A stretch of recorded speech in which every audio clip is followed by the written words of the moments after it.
My name's Nick. I am an addict. July 2nd.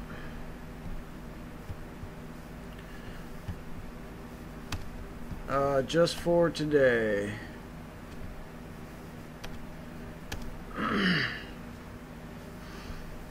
Comparing.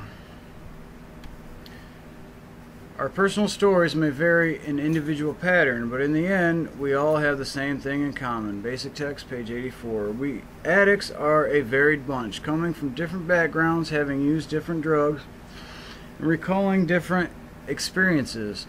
Our differences don't disappear in recovery. For some, those differences become even more pronounced. Freedom from active addiction gives us the freedom to be ourselves, as we truly are.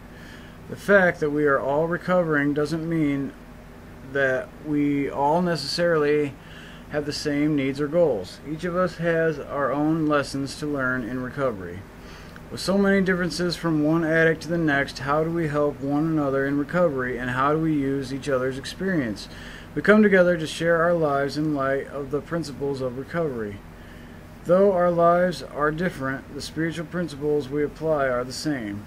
It is by the light of these principles shining through our differences that we illuminate one another's way on our individual paths. We all have two things in common: addiction and recovery. When we listen carefully, we hear others tell of suffering from the same disease we have suffered from, regardless of their specific backgrounds. When we open our ears, we hear other addicts talk of applying spiritual principles that promise hope to us as well, regardless of our personal goals. Just for today, I have my own path to follow. Yet, I'm grateful for the fellowship of others who've suffered from addiction and who are learning to apply the principles of recovery just like me.